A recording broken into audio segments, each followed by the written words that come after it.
फ़ाइज़ लाइबा से कहता है कि जब तक मैं हरीम को अपने घर में खुश नहीं देख लेता, मैं सुकून का सांस नहीं ले सकता हूँ। बस मैंने फ़ैसला कर लिया है कि जितनी जल्दी हो सके हरीम की शादी मुदस्सिर के साथ करवा कर ही दम लूँगा। क्योंकि मुझे यकीन है कि मैं जब उसकी जान छोड़ूंगा तो उसकी ज़िंदगी सुकून में आएगी। मेरे साथ इस तरह से ज़िंदगी गुजार के उसकी ज़िंदगी सिर्फ़ और सिर्फ़ बर्बाद होगी। इसके अलावा और कुछ भी नहीं होने वाला है। शदीद किस्म की परेशानी हो चुकी है फ़ाइज़ को। लाइबा कहती है कि आप इस तरह की बातें क्यों कर रहे हैं? मैं उसे समझाऊँगी और मुझे यकीन है कि वो ज़रूर मान जाएगी और तुम्हारी बात का ज़रूर भरम रखेगी। आगे से आप देखेंगे कि कहकशा भी रोती रुलाती आती है और कहती है कि तुम फ़िक्र मत करो बेटा, मैं अब तुम्हारा साथ दूँगी। मैं खुद जाकर उससे माफ़ी माँगूँगी और उसको कहूँगी कि हमें माफ़ कर दे। जो कुछ हुआ सिर्फ़ और सिर्फ़ मेरी वजह से हुआ है। फ़ाइज़ की इन सब बातों में कोई गलती नहीं। मुझे यकीन है कि हरीम ज़रूर माफ़ कर देगी और उसका ज़र्फ़ बहुत बड़ा है, उसका दिल बहुत बड़ा है। वो कभी भी हमें ऐसे नहीं जाने देगी। आगे से आप देखेंगे कि फ़ाइज़ समझाता है अपनी माँ को कि वो हमें माफ़ तो कर देगी, लेकिन जो कुछ हमने उसके साथ किया है वो भूलना उसके लिए बेहद मुश्किल है। वो जिसके साथ अपनी ज़िंदगी गुजारना चाह रही है, उसके साथ सोच रही है, उसके रास्ते में रुकावट मत बने तो ही अच्छा है। आप जाएंगी, मैं नहीं चाहता कि वो अपने फ़ैसले से डगमगा जाए और अपने फ़ैसले पर मैं चाहता हूँ कायम रहे और अपनी ज़िंदगी को सुकून के साथ गुजारे, क्योंकि जो लम्हात हमने उसको दिए हैं याद के तौर पर वो सारी ज़िंदगी उसको परेशान करते रहेंगे। इसलिए मैं चाहता हूँ कि उसकी ज़िंदगी अब सुकून में आ जाए और वो अपनी ज़िंदगी को भरपूर तरीके से जी सके। और ये सब कुछ इसीलिए हो सकता है कि मैं उसको छोड़ दूँ और उसको जीने का मौका दूँ, क्योंकि अगर मैं उसको छोड़ दूँगा तब जाकर उसकी ज़िंदगी सुकून में आएगी। और मैंने भी ये फ़ैसला कर लिया है कि हरीम को इस रिश्ते से आज़ाद कर दूँगा ताकि वो अपनी ज़िंदगी आज़ादी के साथ गुजार सके। किसी बात में मशवरा नहीं देने वाला, बल्कि तुमसे यही करूँगा जो तुम्हारा अपना फ़ैसला होगा तुम्हें वही करना है और मुदस्सिर से अच्छी कोई डील नहीं है।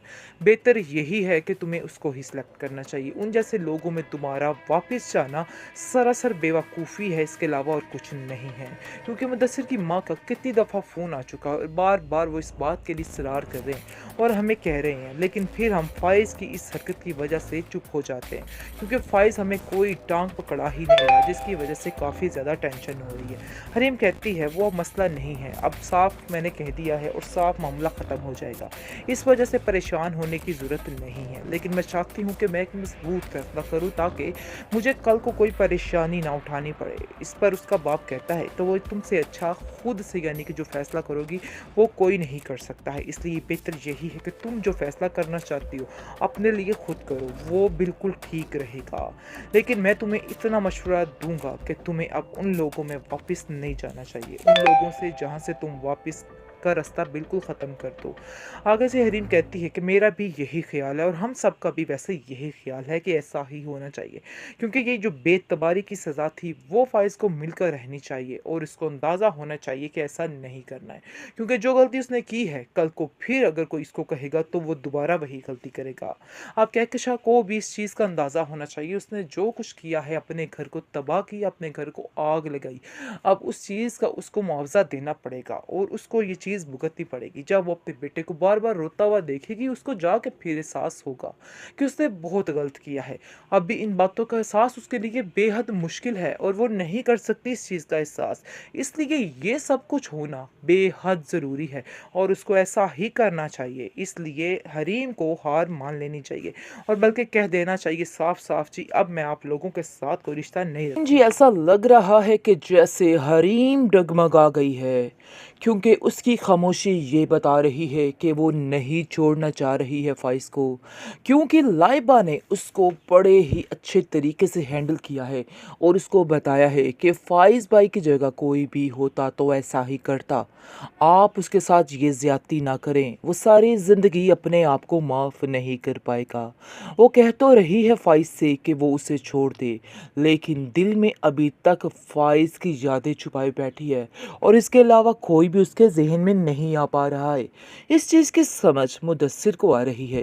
मुदस्सिर खामोश खड़ा बड़ा ही इंतज़ार में रह रहा है कि आखिर ये औरत क्या करेगी, हाँ करेगी कि ना करेगी।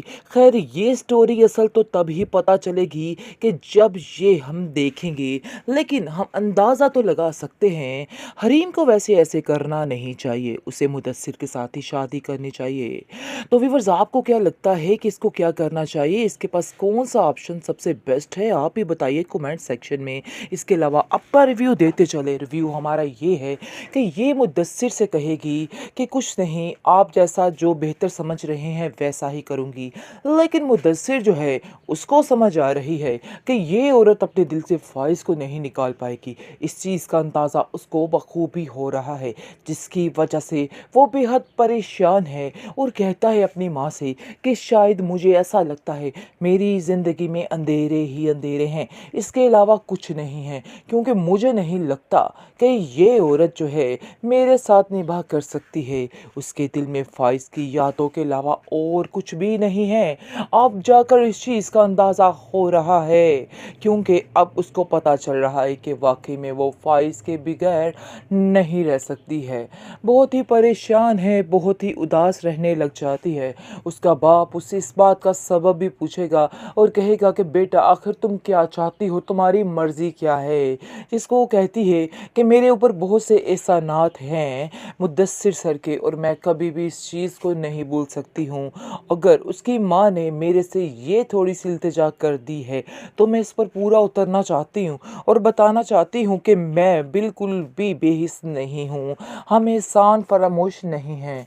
मैं इसलिए फ़ाइज़ को छोड़ना चाहती हूँ। अगर उसका बाप मुदस्सिर ये सारी बातें सुनकर कहता है कि अगर आप इस नीयत से ये सब कुछ करना चाह रही हैं तो ऐसा मत करना, आपकी ज़िंदगी फिर से तबाह हो जाएगी, फिर से दाँव पर लग जाएगी। अगर आप अभी भी माफ़ करना चाह रही हैं फ़ाइज़ को तो जा सकती हैं आप, आपके लिए सारे रास्ते खुले हैं, लेकिन मेरे साथ ये ज़्यादती मत करना। उसका बाप भी उसको कहता है वैसे मैं तुम्हें मशवरा जो दूँ, अगर तुम मानो तो तुम्हें उन लोगों को छोड़ना ही बेहतर है, क्योंकि जितना तुम अपने ऊपर इन लोगों को दबाओ, इनका ऊपर महसूस करोगी, तुम्हें उतनी ज़्यादा अज़ियत होगी। और अब हम लोग आपको ऐसे नहीं देख सकते, क्योंकि जैसे ही लाइबा की शादी होती है, इनवाइट करती है वो जाकर हरीम को और कहती है कि आप ज़रूर आइएगा, लेकिन उसका बाप इस चीज़ के लिए रज़ामंद नहीं होता है। मेन टॉपिक ये है कि हमने देखा है कि मुदस्सिर हरीम के साथ आया, इसका मतलब ये है कि फ़ैसला उसका अटल है और अटल ही रहेगा। इन सब चीज़ों से यही नज़र आ रहा है, यही साबित हो रहा है। खैर आप देखेंगे कि किस तरह से लाइबा उसको हैंडल करने की कोशिश कर रही है और उसको बार-बार एक ही बात कह रही है कि इसमें उसका कोई कसूर नहीं है। लेकिन हरीम को अब पिघलना नहीं चाहिए और उसकी बातों को नहीं मानना चाहिए, बल्कि जो वो सोच रही है, जो वो कर रही है, उसको वही करना चाहिए। इसकी बातों में आके दोबारा से सारा सिस्टम नहीं ख़राब होना चाहिए। वो उसको बहुत समझाती है, लेकिन हरीम जो है वो अपने मूड के साथ अब चलेगी और कोई भी समझौता नहीं करेगी।